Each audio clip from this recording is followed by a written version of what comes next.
Today we have Daniel J. Bernstein, Nadia Heninger, and Tanja Lange. And they will talk about RSA factorization in the real world. The talk is called FactHacks.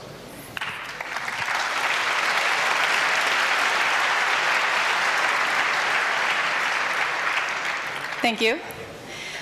So we're going to start with a crypto lecture in 5 minutes.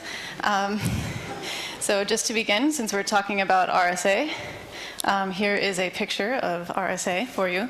RSA is the first published public key crypto system. So by a public key crypto system, what I mean is a crypto system that has 2 keys. Instead of just having, one key, you might think, okay, you encrypt a message to that key and you decrypt a message to that key. That is a symmetric crypto system. A public key crypto system has 2 keys. One is the public key and one is the private key.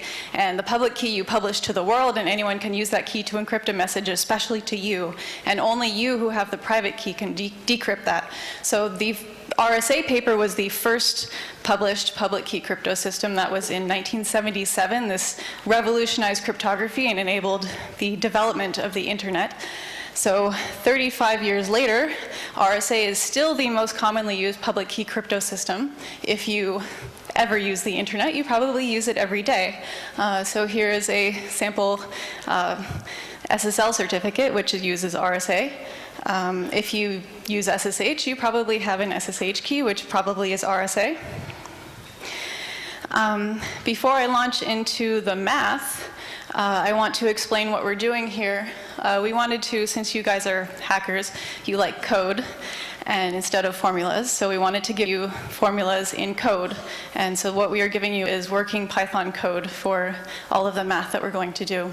And in order to do that, we're going to use some software called Sage. Sage is free open source mathematics software, and it is available at this URL, sagemath.org. It's based off of Python, so it's very simple if you know Python. And it has a nice sort of interpreter that you can use just like Python. Here's an example, 2 times 3 equals 6. But there are some differences.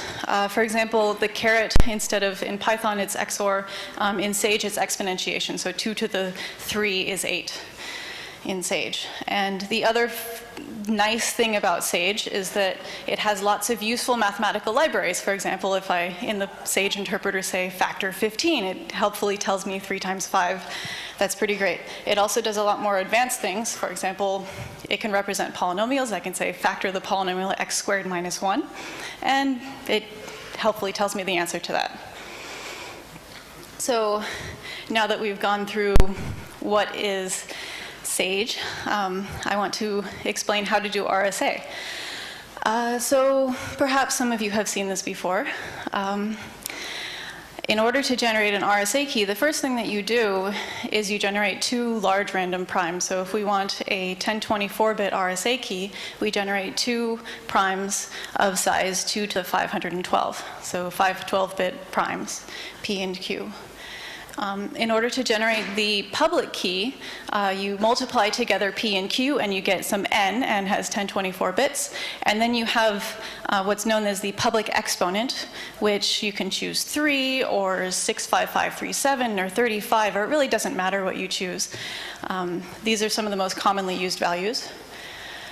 Now, in order to generate a private key, you choose D, the decryption exponent, to be the modular inverse of E mod P minus 1 times Q minus 1. It doesn't matter why so much for this talk, but here is the formula, or here's the command to do this in Sage. So now we have a public key and a private key that are pairs.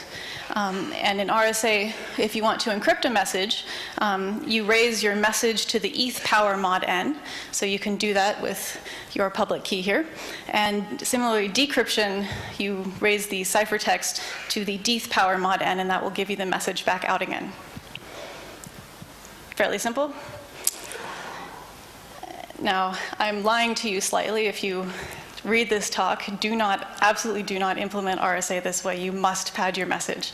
This is public service warning. So we offered to tell you about factoring. What is the relationship between RSA and factoring? So Now you can see easily from the formula from the private key here that if you know how to factor n into its prime factors p and q, then you can just compute d, the decryption exponent, your private key. So clearly, if you can factor n, you can compute the private key. But we don't actually know that factoring is the only way to break RSA. So there might be some way that you can compute messages from ciphertext that doesn't actually reveal the private key. And there's no proof either way that this is or is not possible. The last thing that I want to mention here, just to clarify things, some of you who might have taken complexity or algorithms courses or a beginning CS course, you might have heard of NP hardness, the P versus NP problem. And I just want to clarify that factoring is not known to be NP hard. Every computer scientist would love it if we could actually generate a cryptosystem which is known to be based off of average case NP hardness, and we don't know how to do that, and RSA is not doing that. In addition, the factoring problem is probably not NP hard. So the question is, how hard is factoring, since factoring is the best way that we know to break the most commonly used public key cryptosystem on the internet? Well, I showed you some examples before where Sage had this helpful little factor function. So how well does it work? How long do people think this takes? Two 32-bit integers multiplied together. I heard a couple seconds. 0.01 seconds. This is on this computer. How about 64-bit integers, two of them multiplied together? So this is 128-bit RSA modulus. Any guesses? 1 minute. Nope. 0.1 seconds. How about two 96-bit integers multiplied together? A couple minutes. 4 seconds. How about two 128-bit integers multiplied together? This is a 256-bit RSA modulus. No guesses? All right, 500 seconds. So at this point, it's starting to get a little bit iffy if I'm, sitting on the plane trying to do this on battery power. But clearly, this is growing faster than linear in the size of the key. So what is actually going on? Well, okay. Turns out these factoring functions, they do look like they're getting pretty slow, but wait a minute.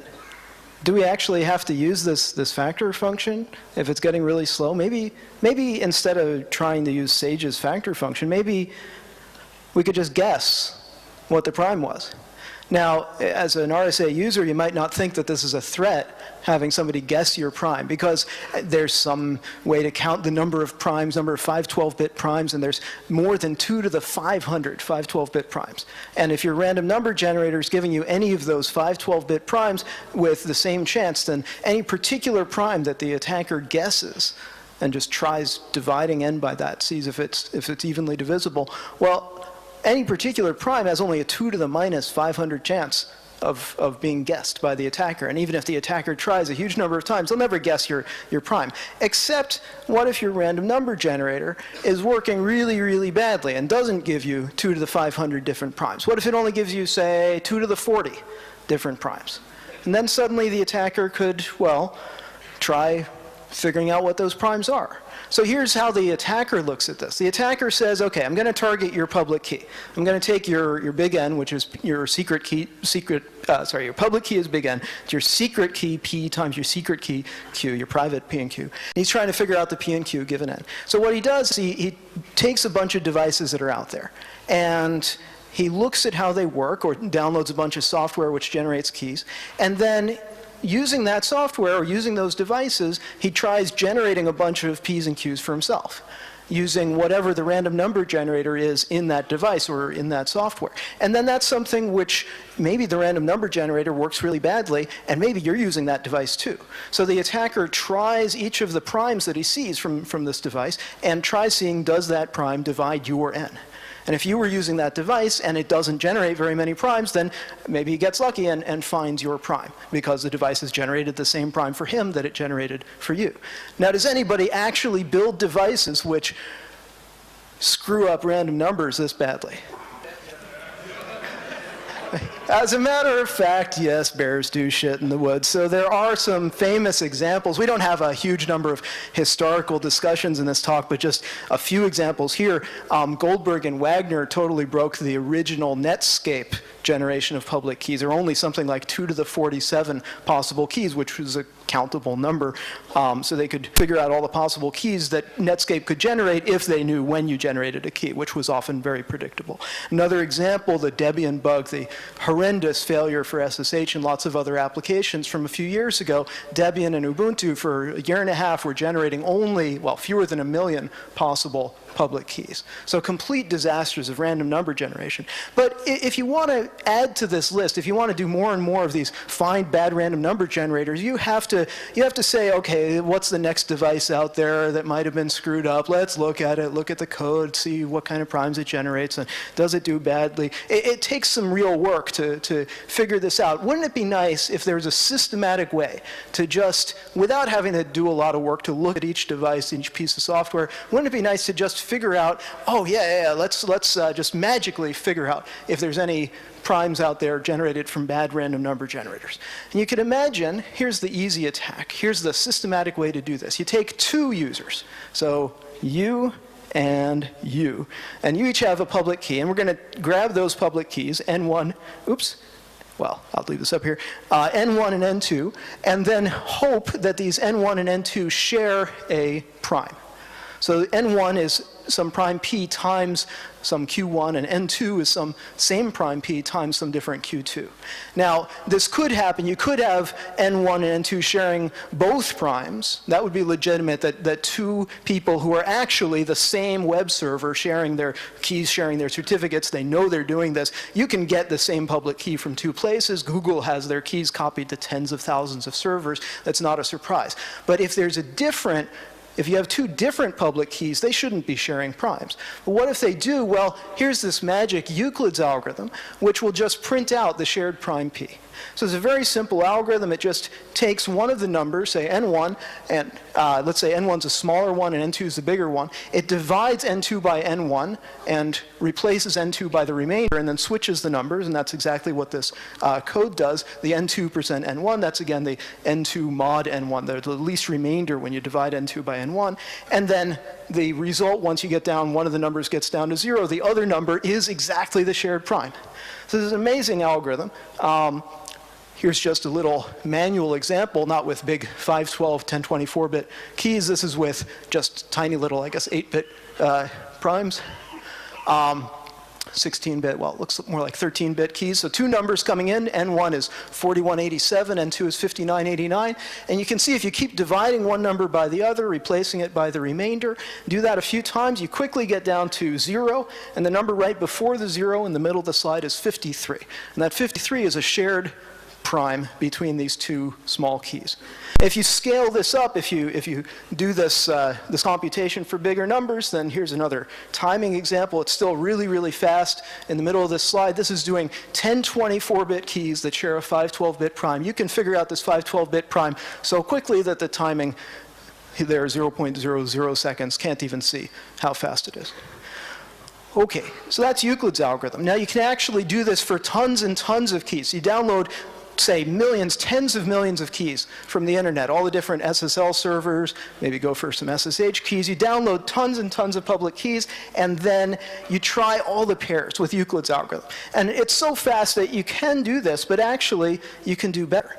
So there's an algorithm, batch GCD algorithm, which takes a whole bunch of keys and figures out which of those keys share primes with the others. Much, much faster than trying every pair.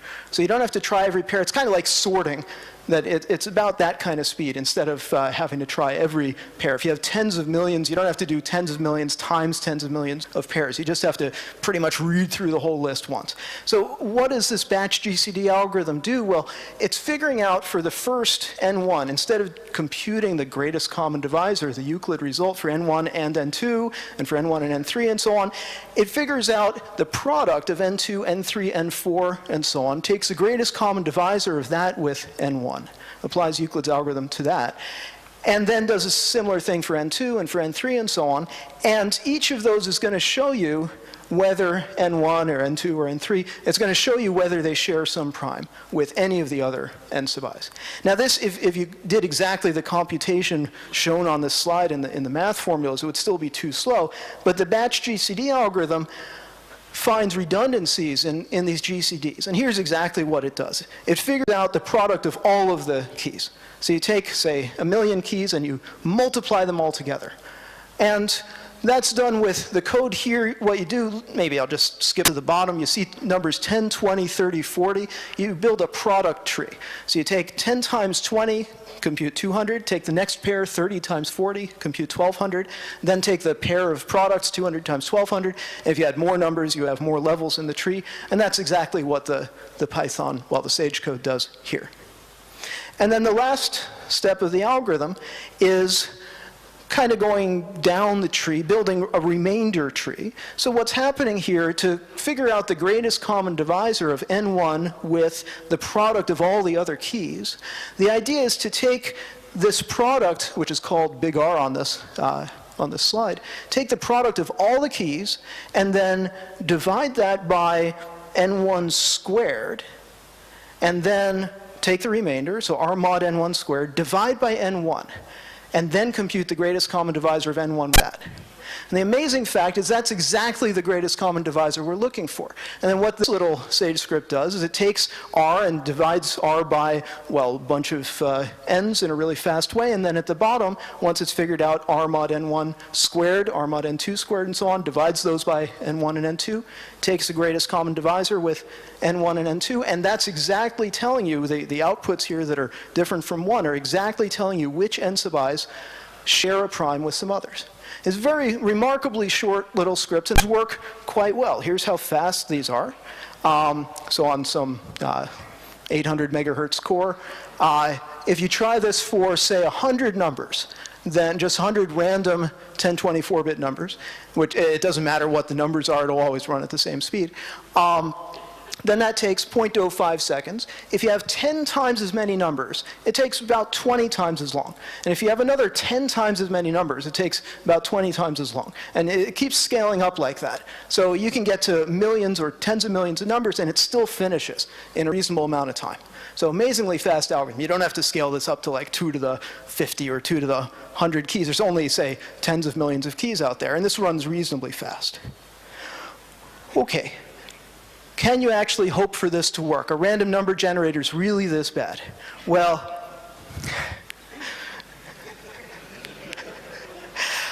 there's a 2012 paper from Heninger. That's the same Heninger we have sitting here, and Durmerk, Wistrow, and Halderman.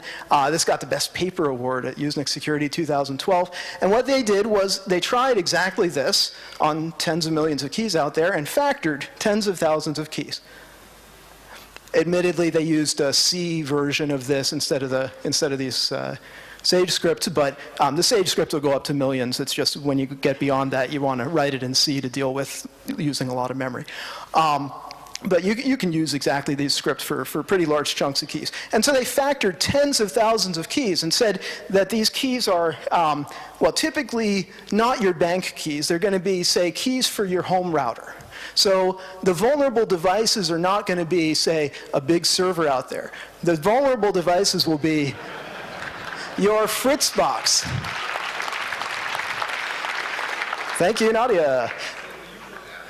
So, okay, so what's going on? Well, it's good to read the paper. Go to factorable.net, and you get tons of analysis of why this happened and why these devices are generating guessable numbers. I mean, numbers that are so non-random that they get repeated between a lot of keys out there.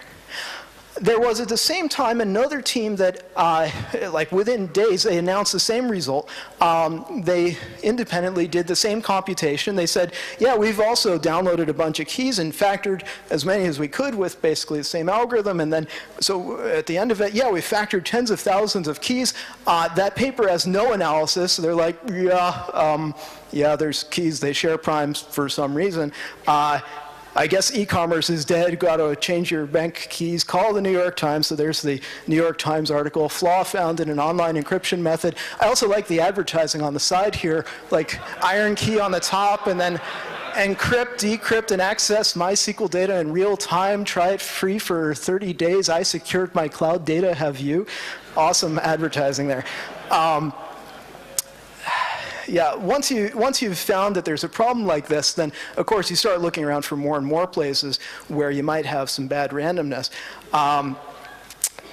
For example, there's a paper, or at least slides, by Chou in Taiwan saying, okay, they took 2 million Taiwan citizen digital certificates and did some GCDs and found that 103 of those were factorable.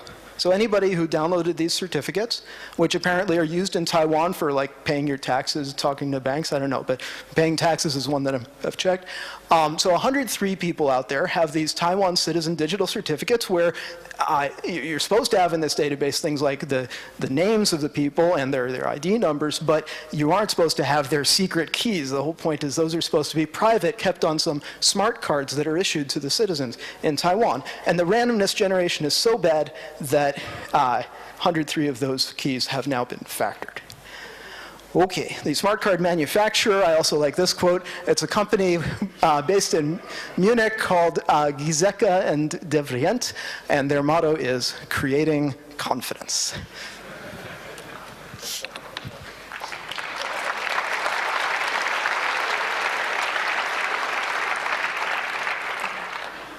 So there's going to be more of that, don't worry.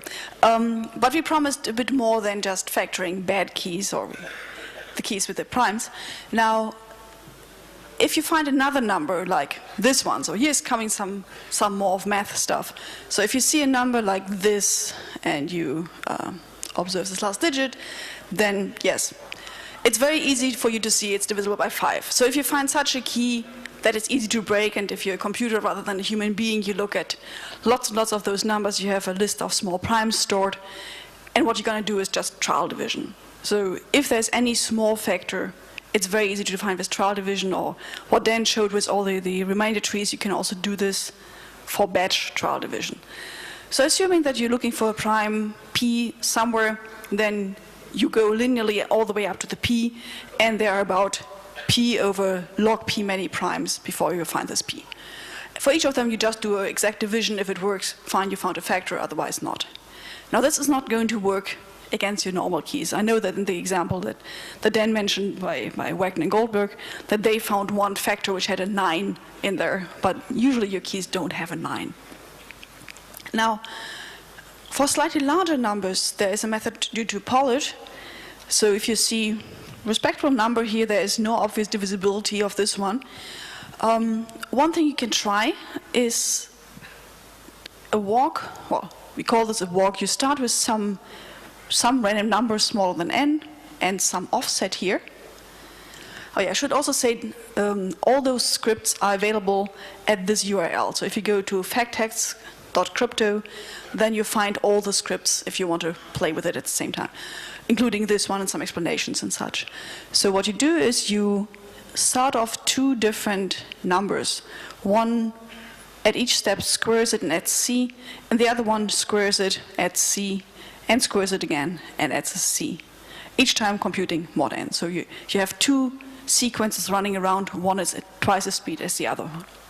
And at every step, you check whether the GCD of this number n and the difference between the two walks has anything interesting. Now, if your n is an RSA modulus, the only thing interesting could either be p or q. So for this particular number, when I run this, I find 2053 after a few milliseconds. So this is, again, a cooked-up example. You won't find such a small factor if you're trying a general RSA factor. Otherwise, your numbers would be totally busted. But this shows if you have a small number in there, it's very easy to find. Or later on, when Dan is talking about the number fill sieve, this is an interesting subroutine. So if you ever need to find small numbers, then sure, trial division is very easy for really small numbers. Taking this long, this one, square root of p, is much faster already. Now, even faster than that is a method also due to Pollard called Pollard's p-1 method. Here's again an innocent-looking number n. You see the numbers get larger, so this is a 256-bit number. in order to deal with such a number, there is one step which is expensive, but this you would do only once for all different numbers you want to try, namely compute a big integer which has lots of little factors. So you take the least common multiples from 1, 2, 3, 4, 5. Well, okay, once you hit the 4, you have another 2 in there. So there's lots and lots of powers of 2, lots and lots of powers of 3. And then the larger primes only appear like once. But you're not going up to 256 or 128 anywhere. You're sticking here at 22 bits. And then you use the same function that Nadia explained in the RSA computation, namely the modular exponentiation. So you take the power of 2 to the y, this huge number, but the whole computation mod n. So this whole thing never grows beyond this 256-bit number, or for a real-world example would be a 1,000-bit number. And then you compute the GCD of this number and n. And for this particular one, again, it's a cooked-up example, you get a factor. Now this factor is actually 120 bits. This is not a small factor. So if you were using 256-bit numbers, this is something that could happen to you. And nevertheless, this method would find it. So this finds much larger factors than trial division or the row method in the same amount of time. But it doesn't work for all primes. It works for primes which are kind of special. Now what's special about this prime or the other factor? If you take p and subtract -1, hence the name p-1 method, and factor that thing, that has lots and lots of small numbers. So that's something we call smooth. So a smooth number doesn't have big factors. So a prime is like the least smooth number you can imagine. And 2 to the power large is the most smooth number. So lots of little factors means smooth. And this largest factor happens to be 21.7 bits, which is why I show the 22 bits here. So as soon as I run over the largest prime in p-1 with this exponent y here, then I do find this factor. Now, if you thought this was math, there is even more scary math, namely there is methods which are generalizing this p-1 method using elliptic curves. So if you listen to the crypto advertisement, elliptic curves are usually something very good, something you should have on your smart card, it's faster than RSA and so on. That's the same type of elliptic curve, but here elliptic curves come in as an attack tool. There's a method called the elliptic curve method, ECM, which is a generalization of this p-1 method and does not need anything special. I mean, avoiding such primes is easy. If you look into older standards, they all warn about make sure to use strong primes, make sure to check that your p-1 is not smooth. And of course, you don't want your p-1 to be smooth, because otherwise this attack works. But if I have some elliptic curve, a different type of prime is weak for that curve. And I have many elliptic curves. For each of the curves, some primes are weak. You can't exclude this method. So the only thing you can do is just, well, choose your prime large enough and hope that make sure p-1 doesn't get it and hope that the next 3 elliptic curves won't get it. So elliptic curves are good for attacking. It's still not the fastest method out there, but it's a good method against random factoring, random factoring. It's not the best method for finding RSA factors, but if you have a number which is most likely not too non-smooth, then it's a good method. Now this is what you do for finding small factors. To show some method for big factors, now here that is a big number. But this is what I would call factorization by inspection. What's wrong with this number?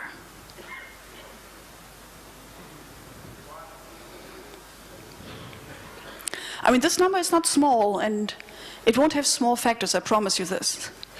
But it says this, so it's a decimal representation, so 9 is the digit before 0. So this looks very close to a power of 10.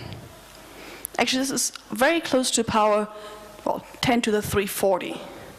And if you take the square root of it, then you almost exactly hit 10 to the 170. So this example was cooked up as taking 2 primes, namely 10 to the 170 minus 33 and 10 to the 170 plus 63, and multiplying them. So if you see lots of zeros and lots of nines, then you know that you're very close to a certain power. Now, in real life, this wouldn't be a power of 10, it would be a power of 2. And there actually are some examples. There's a famous story of a letter bomber in Austria which wanted his match to be crackable, and he sent a message. Well, he was some right-wing asshole that was letter bombing people, and then he sent an encrypted message to the police, and the police tried to factor it and try to decipher it, hoping it would be the list of the next victims. In the end, it was not, but this person was actually using very close to a power of 2 in order to have people crack it. In the end, it was just some propaganda, some right-wing stuff as well. But so there are people using this for breakability. I'm not aware of people actually using this as an accident. But what can happen to you is not using close to a power of 2, but saying, well, okay, I learned I shouldn't be close to a power of 2, so I take some offset and take the next prime. Next prime just means add 1, check is it prime, add next one, add 2, add 3. Just check primes linear from then on. Now that we've done all this work, we finally found our prime p. It's a good prime. It is not anywhere close to a power of 2 because my c was large enough. Made it. Good. Now I want q. So again, call the next prime. So I do p plus 1, p plus 2, till I find a prime. That means that if you take the product of the two, then this n is very close to a square. So this n is cooked up with this method. You don't see anything on the end. There's nothing wrong there. But when you compute the square root of it, it is almost an integer. It's .9999999, and then, okay, some dirt here. So then you know that your primes were too small. I mean, sorry, not too small, too close to each other. So if you ever take an RSA factor modulus and you compute the square root and you see something like this, then you know that user did this method. And then, well, you could just say, oh, well, I take the number, subtract 1, subtract 2, just going from the square root. Or you can check how far away is it, or how far away is it from being a square. So you take the seeding, that means the closest integer counting upwards. So just rounding this to here 57 instead of 56. Compute the square of that and subtract n. Now in this example, that is 4096, which itself is a square. So the difference of n and a square is a square. And then I take the 64, take a minus 64 and divide n. It's an exact division, so I found one of the factors. And then there's the other factor. So it doesn't matter whether it's a power of 2 or a power of 10. What matters is that the numbers are too close. Now this method actually works surprisingly well even if we don't do next prime. So here's another example where I didn't do the next prime, but did something larger. So this is not really close to a square. There's some 9s, but not too many. What we did before, we wrote it as a difference of squares and then divided n by one of these two factors. Now, in this case here, I would not start just a square minus n, but I say, well, if a square minus n is not a square, I try the next one. I do a plus 1 square, a plus 2 square. Each time subtract n and check when is this a square. Now for this example, I get lucky after 2. And this actually took me a long time to cook up this example because I was starting with something which was half of the bits of p were changed. So I was actually starting with a q quite a distance away. And still, most of those were just giving a square. We're not giving me anything larger than 0 here. Now, for general numbers, if I wouldn't do like next number, but just, well, random prime, another random prime, it still works, but it takes a long time. Because, well, I can always write it this way. This is a, this is b. But then usually it would take about square root of n, which is the same size as p, till I get there. So this is a nice method if it looks like lots of 99999, and otherwise do something better, as Dan will tell now. Okay.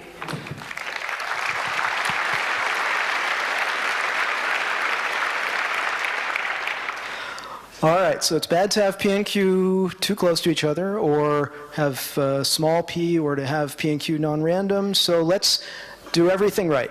Let's make just independently, choose some big P between 2 to the 511 and 2 to the 5, 12, and choose some big q without being like the next prime or anywhere in the ballpark of p. You could maybe even say q has to be between 2 to the 509 and 2 to the 510, and then it's definitely nowhere near p. And now you get this public key, and p times q, which is a 1024-bit RSA key. If nothing's gone wrong with your randomness generation, then what does the attacker do? Well, we don't know anything fast.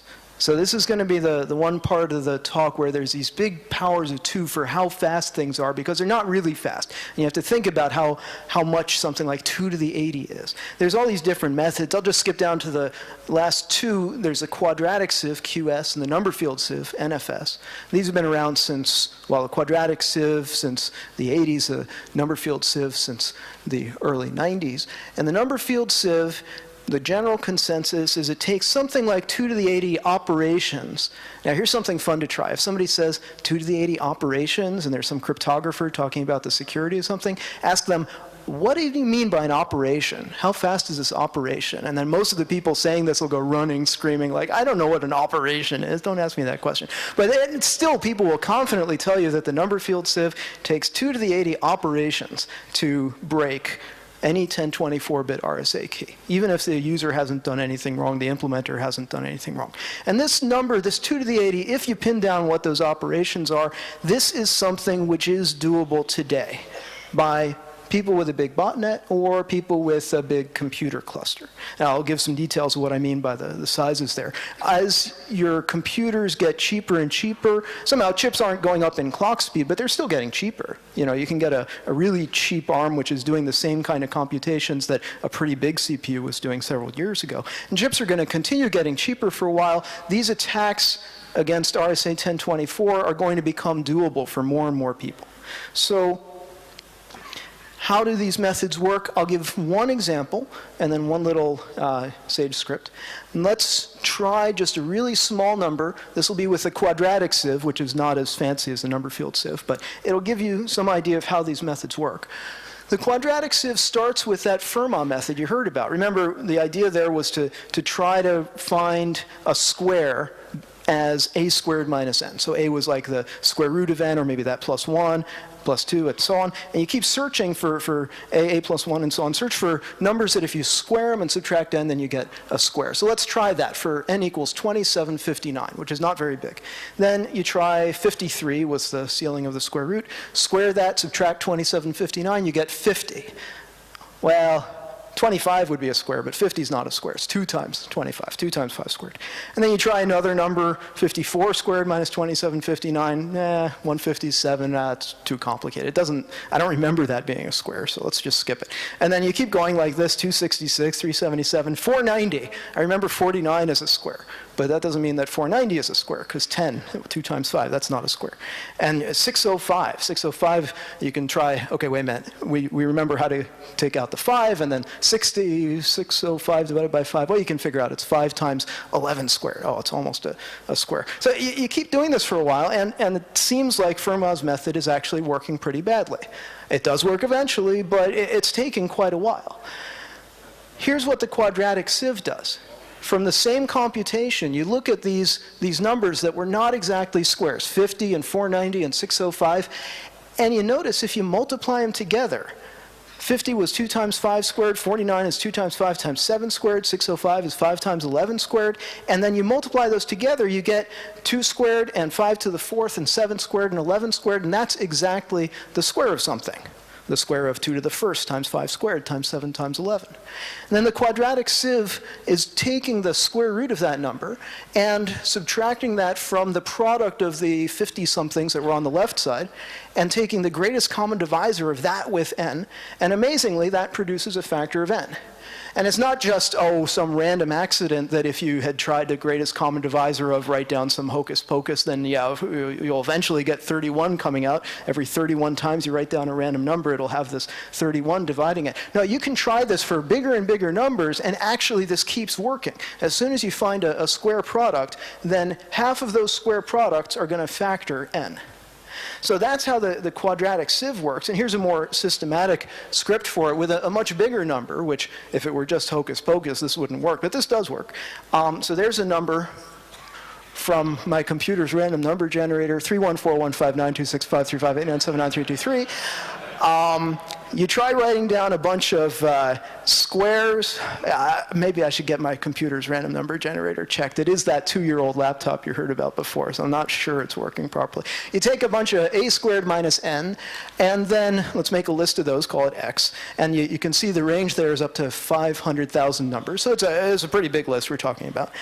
And then search through those elements, search through those a squared minus n, those differences, the elements in this list, to see which ones have easy factorizations. Now, a lot of them are numbers like that 157, and I don't know what the factorization of that is, but there's a function which you can find on our website, easy factorizations, which looks through the list x, and if it finds numbers that are easy to factor, then it quickly writes down the factorizations using the small prime techniques you heard about. And then makes a list of the easy factorizations, put those into F. And then there's a big chunk, which I won't try to explain, which is called linear algebra mod 2. And that somehow figures out a square that comes from the factorizations. Like, somehow it looks through this list of factorizations and magically applies some linear algebra stuff in it. Well, okay, it won't go through that. It's something doable. And this is using some standard Sage functions to do it pretty easily. Okay. There's all sorts of things that, in the interest of time, I won't get into, like how this easy factorizations works. And this is something where people write papers and papers and papers talking about trying to make this go as quickly as possible. I do want to emphasize one fact about these methods, the boldface, very small memory requirements. You can use the elliptic curve method that you heard about before. You can use that to figure out easy factorizations using very little memory, which means you can build a chip like an FPGA special purpose ASIC. You can have thousands of little ECM units running in parallel. So you can really massively parallelize this easy factorizations function. So if people tell you, oh, you need tons of memory for sieving to find easy factorizations, then you should tell them, no, that's not true. ECM you can do with very little memory and run it massively parallelizable. And then there's other things which, I suppose if we had another hour, then we could get into all these details of like how the number field sieve goes beyond this. It's a similar kind of method, but gets more complicated. I do want to emphasize, again, one thing in boldface here, which is that if somebody tells you, oh, 2 to the 80 operations, the attacker wouldn't do that because the target isn't worth that much to them. Well, batch NFS is a way to take a bunch of n's, and like the batch techniques before, there's some magic ways to find redundancies between doing the factorizations of those n's. So if somebody tells you, oh, 2 to the 80, that isn't worth it for the attacker, well, batch NFS reduces the cost quite a bit for factoring each key. If the attacker has a lot of keys to target, they can factor all of them in not much more cost than just factoring one. So don't believe people who take an economic view of how much the number field sieve is worth. All right.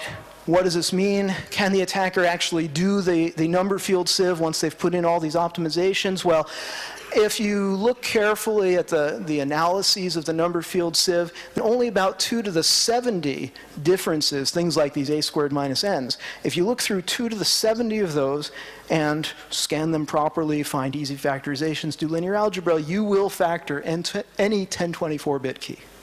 Now 2 to the 70, how big is that number? Well, it's actually small enough that you can do this computation on your favorite botnet.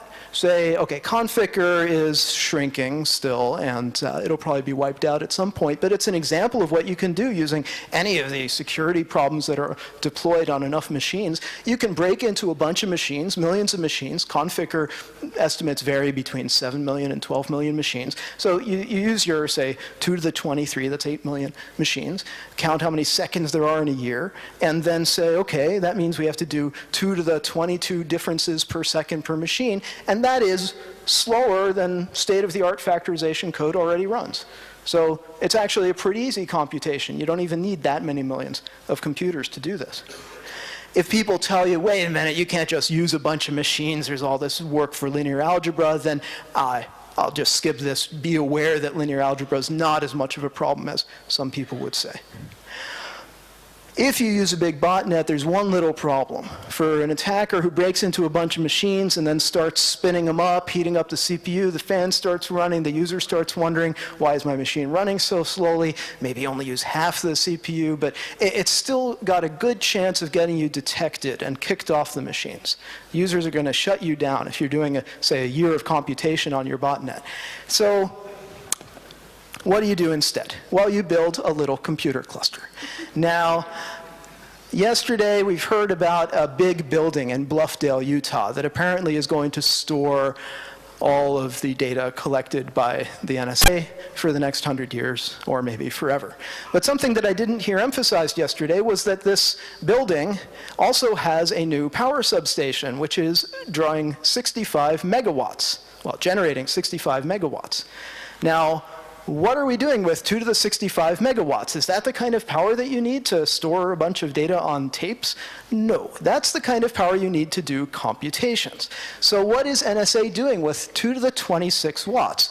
Or maybe even with more watts? You shouldn't actually think that 2 to the 26 is such a big number. Here's a little table of, well, 2 to the 57 admittedly is pushing it a little bit. This is the total power that the Earth gets from the sun, of which about half gets to the Earth's surface. 2 to the 44 is the amount the human race is using right now. Varies a little bit, but I mean, this is the average power, including cars and such. If you have the botnet that breaks into millions of machines and runs them flat out, that's about 2 to the 30 watts. And actually, if you think about it, wait a minute, there's a lot of machines out there. This means that 2 to the 26 watts is not actually that much power. It's just one dinky little Bluffdale 65 megawatt computer center. And actually, if you're a government agency, you probably have more than one of those, as you heard yesterday in the context of data storage. But again, it's not just data storage. You don't make a 65 megawatt power station to just store data. Okay, if you just take standard graphics processing units and run 2 to the 26 watts of those, that will do about 2 to the 84 floating point multiplications per year. And then you have to figure out, okay, what exactly are the operations involved here? This should be enough to break 1024-bit RSA. And if NSA is not just buying GPUs off the shelf, but really tuning chips that they build, actually they're using IBM to manufacture their chips at the moment. Apparently it wasn't cost effective for NSA to manufacture their own chips, so in 2005 they started subcontracting for IBM, but presumably through that fabrication, IBM is building chips that NSA wants, and those should be about 10 times faster than what GPUs can do. So it should be possible with this little 65 megawatt computer cluster to factor at least 1, maybe even 10, and then with batch NFS, maybe even more RSA, 1024-bit RSA keys in a year.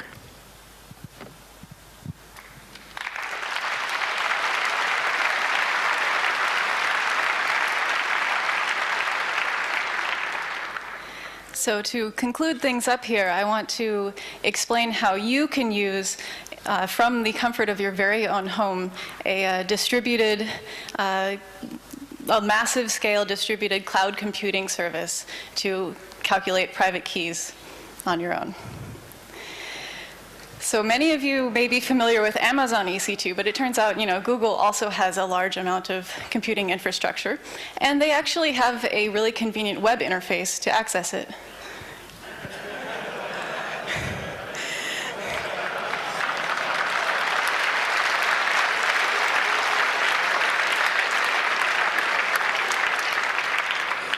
It's amazing what you can find on the internet. So, okay, here are some keys. Except, if you look at these carefully, not all of these are sort of obviously RSA keys. There's some problems here, like the second to last one on the bottom. So, after doing this search, we found this key, and yeah, someone seems to have pasted a private key into paste bin, and someone came along and interrupted part of it with some profanity. But this is an interesting problem. What do we do with this key? I mean, clearly this is an interesting key. We must have this key. So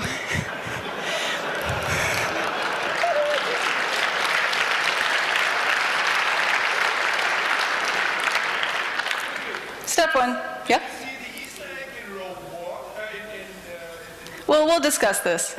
Questions will be later after the talk, please. Okay. So yeah, okay. We have removed the obvious problems here. But there's still an issue, which is that we are missing hundreds and hundreds of bits of key. I mean, we can't brute force this. What are we going to do? Well, okay, let's look at what RSA keys actually are. I mean, I introduced RSA keys, and I was like, okay, it's a D, and D has like thousands of bits. And, you know, if we don't know P and Q, how are we going to get this D? Well, so here is the storage format for an RSA key. So, you know, public key is, you know, the modulus n, the public exponent e. Okay, private key has version n, e, d, the decryption exponent p, q, d, d mod p minus 1, d mod q minus 1, the inverse of q mod p. This is, you know, all useful information if you want to speed up your calculation and not have to compute everything every time you use your key. Okay, what did we see here then? Well, here is the key broken up into all of the different pieces. So we have, you know, the red bit is approximately where N is sitting. We've got E in orange. We've got part of D in yellow. We seem to be missing P, but we've got part of Q.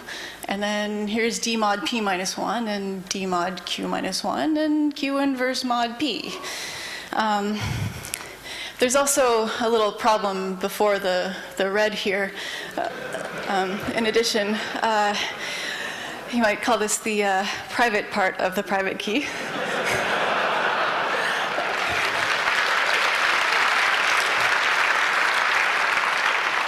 Fortunately, this is just sitting in an encoding of like the length and the version.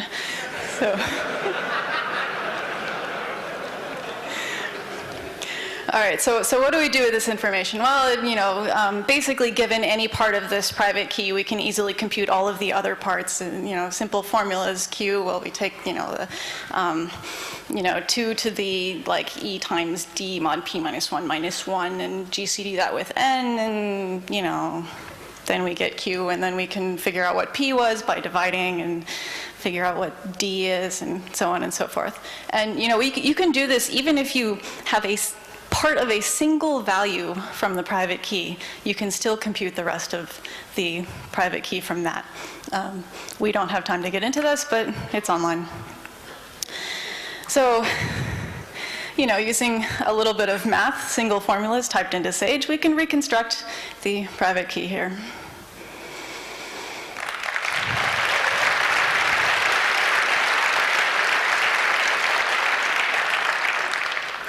So what are the lessons that we can learn from everything that we've done today? Well, the first one is stop using 1024-bit RSA if you haven't already.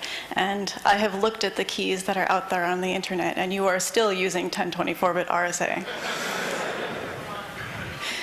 Second, of course, make sure your primes are big enough. Don't try to be clever about how you're generating them. And make sure your primes are random. You guys have some problems, especially in hardware. Also, fuck a duck is not good crypto. Pastebin is not secure cloud store.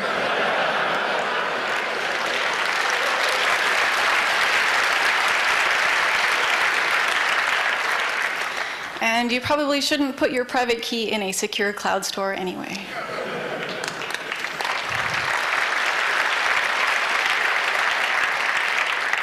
And lastly,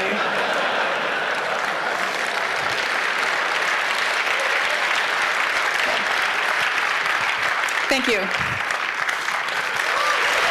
Give a round of applause.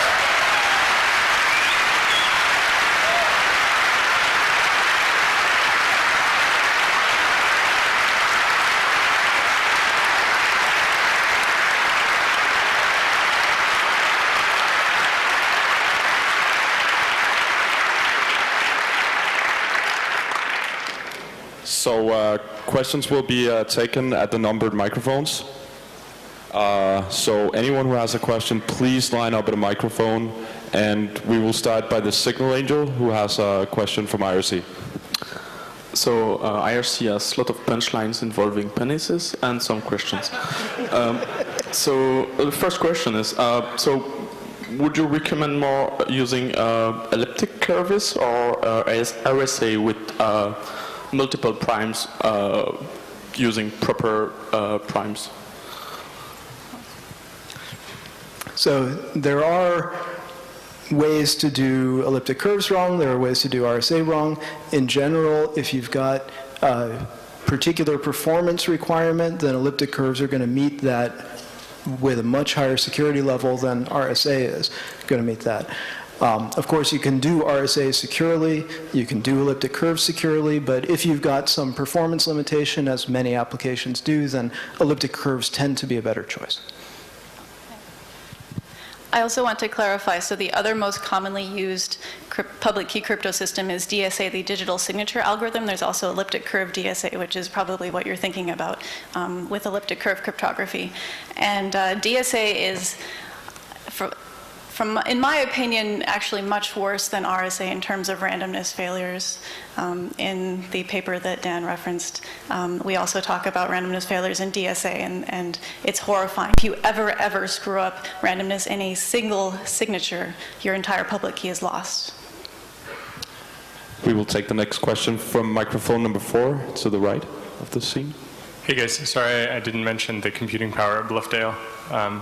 That said, when we want to transition from 1024-bit RSA to something else, what do you think is a good idea? So for example, in Tor, we do use 1024-bit RSA for TLS. And yeah, I know, right? So the thing is that we're working on changing these things, but Zuko has this 100-year crypto project. But, what is the real thing that we should, like if we could switch tomorrow to something, what's a useful thing that we can live with for 5 or 10 years? Is 2048 going to be useful? Is 4096 where we should go tomorrow? Because there is a trade-off between performance and forward secrecy, and there are a lot of things to think about. Okay, if you tell me 5 to 10 years, I would be still comfortable with elliptic curves. If you talk 100 years, and then there's all these worrisome quantum computers around, then I would go for something which is worse in performance, like code-based cryptography or for signatures hashing. But if you're saying 5 to 10 years, I'm very comfortable recommending to you elliptic curves with 256 bits. Okay, thanks. Signal Angel. Yeah, another question from IRC. So if you avoid all the easy primes, doesn't that shrink the search space such that it becomes easier to crack the remaining keys? Or asked another way, can you quantify the ratio of easy prime versus hard primes? Yeah, it's a good question. So the answer is yes, it can be quantified. And once you're up to about, say, the 1024-bit RSA key level, then there's very, very few weak primes. So if you have a random number, you just generate a random prime, then your chance of bumping into something weak is so small that you just don't have to worry about it. It's one of those much less frequent than being hit by lightning kind of events. So it is something which has been quantified, and it is an issue for smaller RSA keys. Back when people were using, say, 512-bit RSA, then it was actually a noticeable issue. But once you're at 1024 or above, then the issue is basically gone. It's something where you can and you should look at exactly what the chance is of bumping into a weak key, but it's not realistically something you're going to encounter with 1024-bit RSA. Okay, we're going to take the next question from number 1. Just one notice, we don't have a lot of time left, so even though there is a talk in before 1 hour, just ask. There is a devastating attack that can break AES, SHA-2, most probably SHA-3 and DES. It's called the big click attack. Are you concerned that it might break RSA with any key size and even ECC and even any public key crypto? No. So byteclicks are something which are certainly interesting. I think about it as a way to speed up brute force, and it speeds up brute force by a noticeable factor, often makes attacks, say, twice as fast. But with public key crypto, we have attacks which are much, much faster than brute force to begin with, so that kind of speed up of brute force won't be competitive with things like the number field sieve. Next is from number 3. Me not coming from the dark side of mathematics, how do I know that my random number generators are fine for generating keys?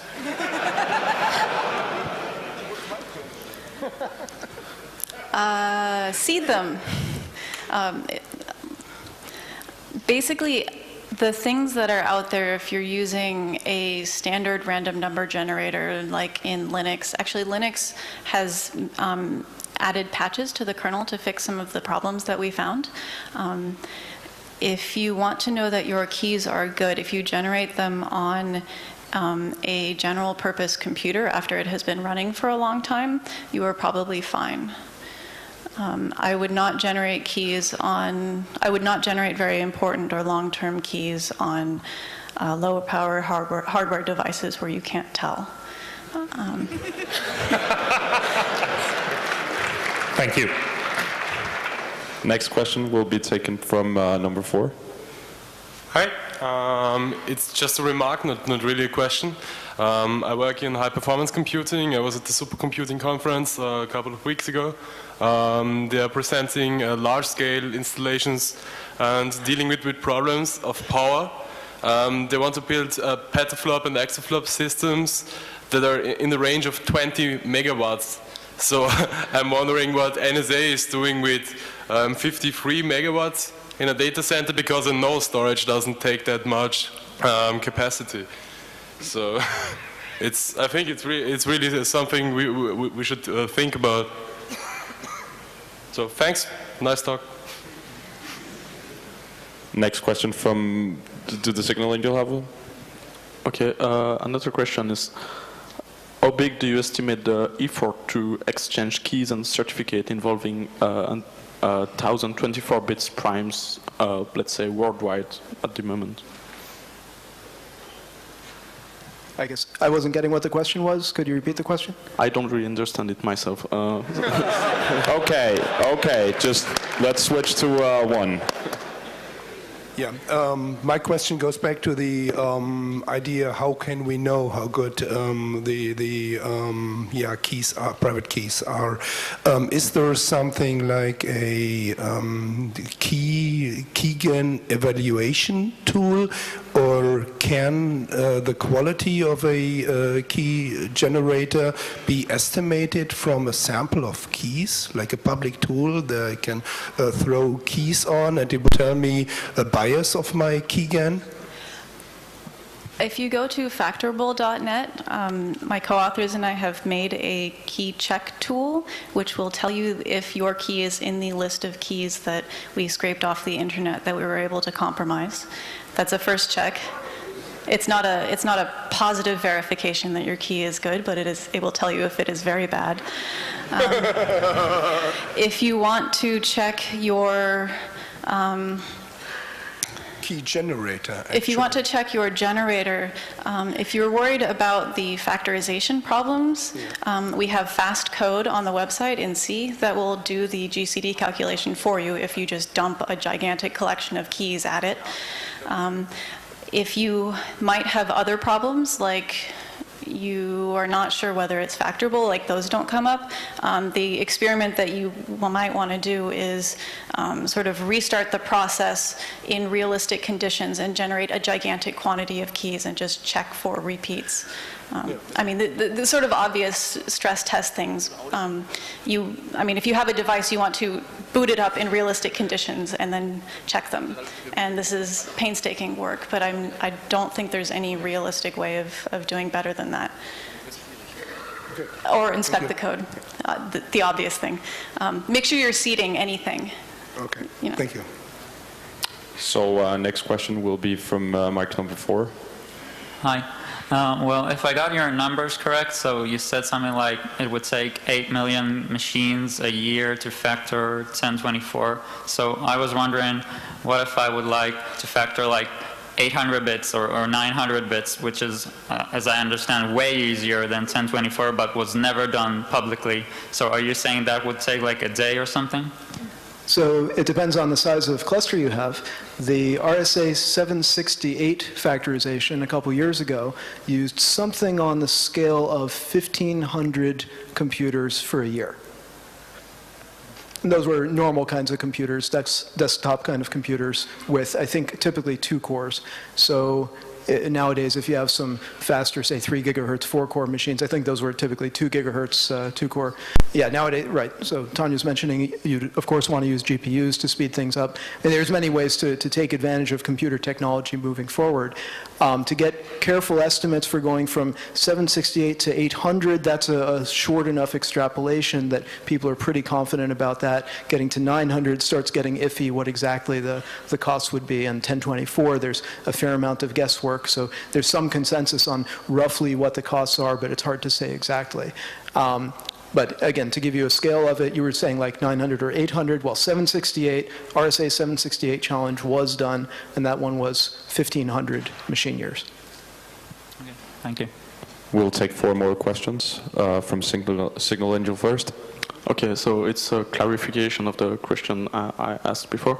So, the actual question is, so how big will be the effort to upgrade existing keys from 124 bits to a 4K or 8K bits? So yeah, considering the keys that are currently in use, how much effort worldwide would it be to upgrade all that to something more secure? Well, I mean, for the private user, if you're running SSH on your laptop, you can just generate a new key. It doesn't take you much time. You will notice maybe some degradation in performance if you're running it on a netbook, but going to 2048 is not a big deal. However, there's a recommendation from the US government to stop using 1024-bit RSA as of 2010, and we still see it everywhere. So apparently it is bigger effort than just everybody spending 10 minutes on the laptop. Maybe part of the problem is things like, okay, everybody says, yeah, use 2048 or bigger, and there's some financial standard which says you can use any key size you want up to 1,984 bits. I have no idea how they came up with this, but then they run into some other standard which says use 2048, and they just can't implement it on the smart cards, which only support up to 1,984. Now, if you get the standards people talking to each other for several years, then they can agree on using 1,984. It's just about as good as 2048, but realistically, when you have these conflicts in standards, then it takes a while to work out. And when you have a busy server that's trying to do 2048-bit RSA, it doesn't matter what the standards say. If you've got a ton of load, you just can't handle that load if you're spending a ton of time on the cryptography. And that, again, is where we like elliptic curves, because they give you, for whatever your performance constraints are, much better security. So if you're trying to reach a given security level, the speed is much better. Next question will be from number 2. So you've had 2 developers stand up and ask how to verify whether or not their key generation is correct and whether or not their random numbers are correct. And I think it's great that you give coding recommendations like seed rand, but coming from a development perspective, I like to unit test my code, and specifically I like to write my unit tests before I write my code. It's called test-driven development. So if I'm going about creating an algorithm to encrypt something or whatever, what are the steps that I need to do when I'm writing my unit test to, so has there been some kind of effort in that way, like what goes into a unit test for determining that your random number is correct? I mean, there's algorithms for determining whether your random number generator is operating correctly, right? Yeah, so this is something where there's, if you look at how the random number generators work, there was just a NIST workshop, and there's some NIST standards which are telling you, here's what to do to test your random number generators. So you have a hardware random number generator, some post-processing, and they say, okay, here's the standards for how to test those pieces. Now, that's not the same as testing the cryptography that's using those pieces, and it's very helpful if there's a clear separation there. So you have your cryptography, which is doing deterministic stuff, and says you have to have some randomness coming in from a totally separate unit, where the only job of that separate unit is do the randomness properly. And then the NIST tests will tell you what the randomness does, and then deterministic cryptographic testing will tell you that the other pieces are working correctly for all sorts of inputs. Where it goes wrong is something like the ECDSA standard that Nadia was mentioning before, and that's one that says that you don't just deterministically generate a signature, you make some new randomness every time you generate a signature, and that's what goes horribly wrong. So that's something where we need new standards which say, instead of doing what ECDSA does, we have a clear separation between the cryptography always does the same thing, making it testable, and then randomness is centralized in one spot, which hopefully the NIST standards do a good enough job of testing. So there's something that says, here's what determines, like, here's, I guess what I'm asking is, do you know of any algorithms that can be used for determining whether something is a good random number and whether your random number generator is generating things properly? Well, there are a bunch of tests for, I mean, there's hardware random number generators where you can run them through the die-hard tests. There is certificates by FIPS. In general, I would recommend implementing all those steps, but the smart cards that were mentioned by Dan earlier from the Taiwan citizen card, those are actually FIPS certified. So even though these go through what is the industry standard of doing random number generation on smart cards, which everybody thought was good enough, apparently they're not. So randomness is a total mess. I mean, after the paper by Nadia and also the paper by the Lausanne team came out, there is now some more movement in finding better random number generators. At this moment, well, hope for the best. I mean, implement the standards, yes, and if you have some source of randomness, try to stretch it with a stream cipher or something like that.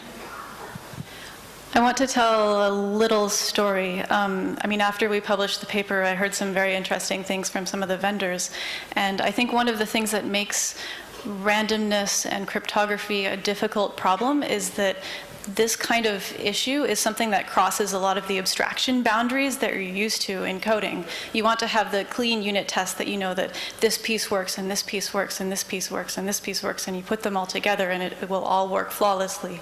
And somehow this kind of problem is something that happens at the boundaries of each unit test. We know that, the operating system is like, okay, I'm getting, my proper inputs from the hardware, and I correctly generate my randomness from there, and then the application says, I'm getting my randomness from the operating system, it's good randomness, and then the, application uses the correct crypto algorithms to then do cryptography.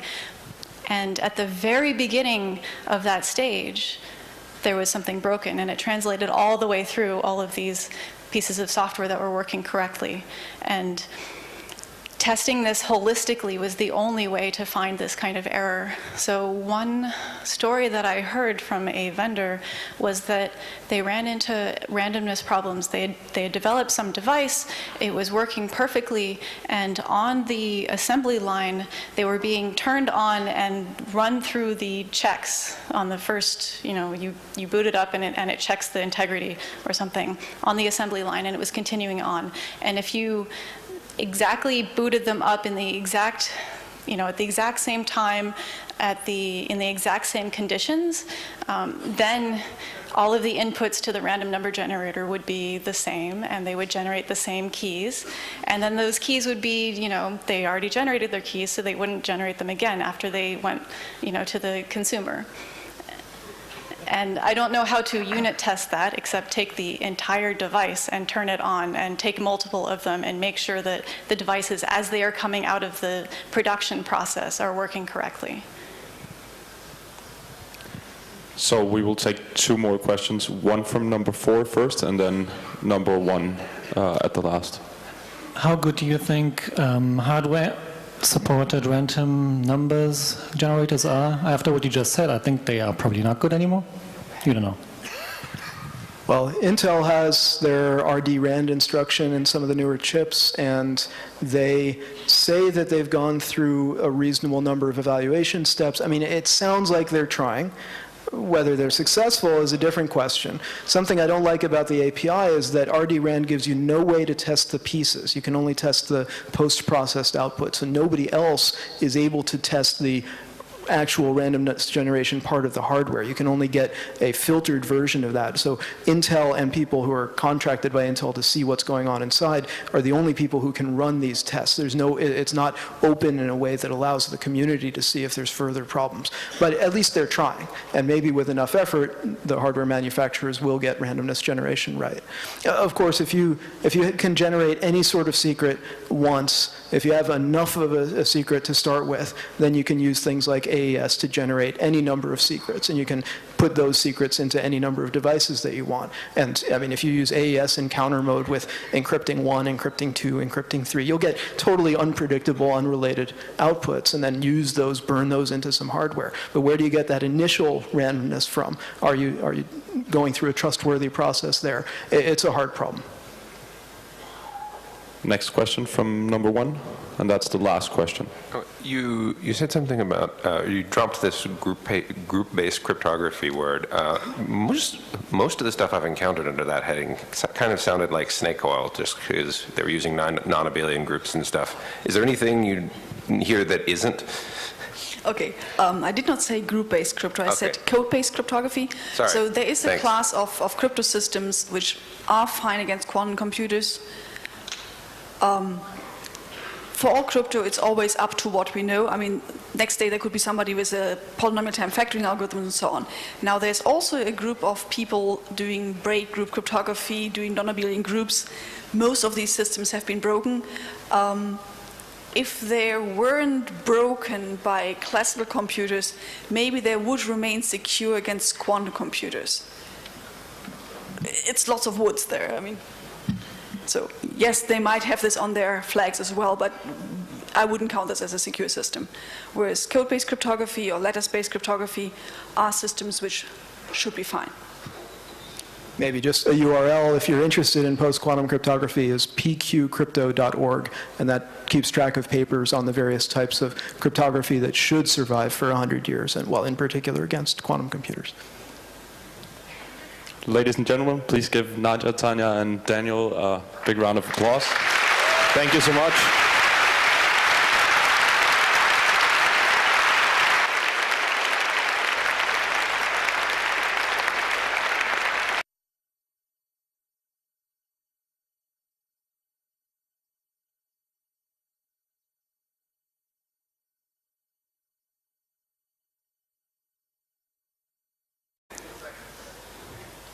I heard a couple seconds. 0.01 seconds. This is on this computer. How about 64-bit integers, 2 of them multiplied together? So this is 128-bit RSA modulus. Any guesses? 1 minute. Nope. 0.1 seconds. How about 2 96-bit integers multiplied together? A couple minutes? 4 seconds. How about 2 128-bit integers multiplied together? This is a 256-bit RSA modulus. No guesses? All right, 500 seconds. So at this point, it's starting to get a little bit iffy if I'm, sitting on the plane trying to do this on battery power. But clearly, this is growing faster than linear in the size of the key. So what is actually going on? Well, okay. Turns out these factoring functions, they do look like they're getting pretty slow, but wait a minute. Do we actually have to use this factor function if it's getting really slow? Maybe instead of trying to use Sage's factor function, maybe we could just guess what the prime was. Now, as an RSA user, you might not think that this is a threat, having somebody guess your prime, because there's some way to count the number of primes, number of 512-bit primes, and there's more than 2 to the 500 512-bit primes. And if your random number... In order to generate an RSA key, the first thing that you do is you generate 2 large random primes. So if we want a 1024-bit RSA key, we generate 2 primes of size 2 to the 512. So 512-bit primes, P and Q. In order to generate the public key, you multiply together P and Q, and you get some N. N has 1024 bits.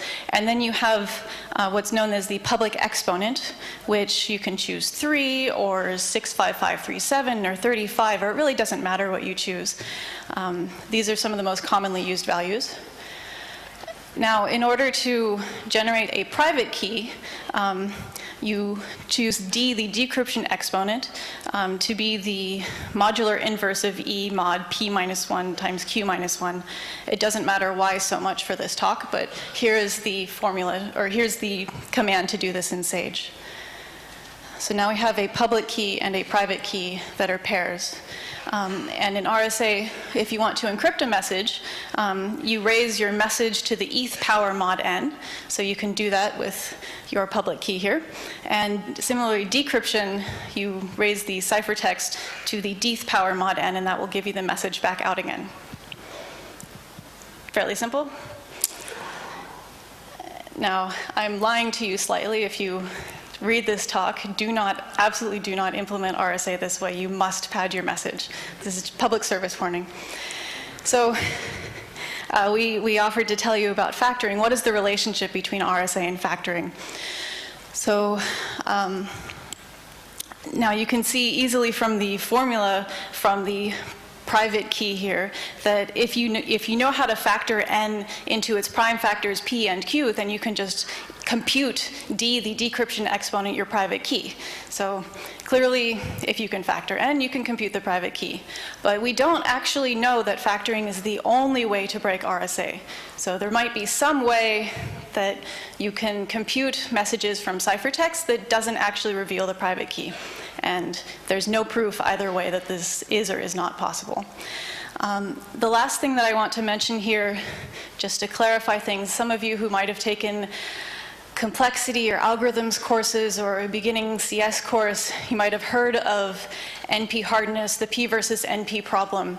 And I just want to clarify that factoring is not known to be NP hard.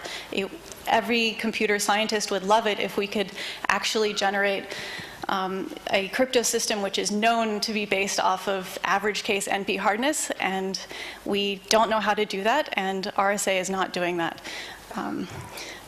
In addition, the factoring problem is probably not NP hard. So the question is, how hard is factoring, since factoring is the best way that we know to break the most commonly used public key crypto system on the internet? Well, I showed you some examples before where Sage had this helpful little factor function. So how well does it work? How long do people think this takes? Two 32-bit integers multiplied together. Okay? If you use SSH, you probably have an SSH key, which probably is RSA. Before I launch into the math, I want to explain what we're doing here. We wanted to, since you guys are hackers, you like code, and instead of formulas, so we wanted to give you formulas in code. And so what we are giving you is working Python code for all of the math that we're going to do. And in order to do that, we're going to use some software called Sage. Sage is free open source mathematics software, and it is available at this URL, sagemath.org. It's based off of Python, so it's very simple if you know Python. And it has a nice sort of interpreter that you can use just like Python. Here, and here's an example, 2 times 3 equals 6. But there are some differences.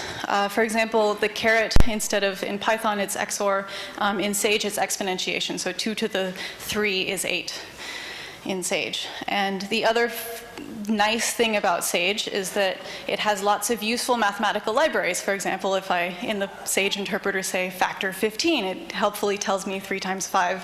That's pretty great. It also does a lot more advanced things. For example, it can represent polynomials. I can say factor the polynomial x squared minus 1, and it helpfully tells me the answer to that. So now that we've gone through what is Sage, I want to explain how to do RSA. So perhaps some of you have seen this before.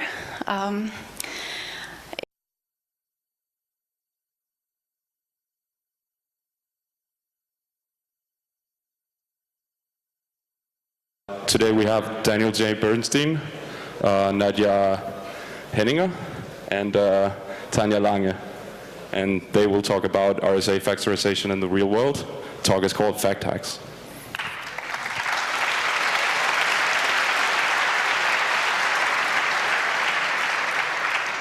Thank you. So we're going to start with a crypto lecture in 5 minutes. So just to begin, since we're talking about RSA, here is a picture of RSA for you. RSA is the first published public key crypto system. So by a public key crypto system, what I mean is a crypto system that has 2 keys. Instead of just having, 1 key, you might think, okay, you encrypt a message to that key and you decrypt a message to that key. That is a symmetric crypto system. A public key crypto system has 2 keys. One is the public key and one is the private key. And the public key you publish to the world, and anyone can use that key to encrypt a message, especially to you. And only you who have the private key can decrypt that. So the RSA paper was the first published public key crypto system that was was in 1977. This revolutionized cryptography and enabled the development of the internet. So 35 years later, RSA is still the most commonly used public key crypto system. If you ever use the internet, you probably use it every day. So here is a sample SSL certificate, which uses RSA.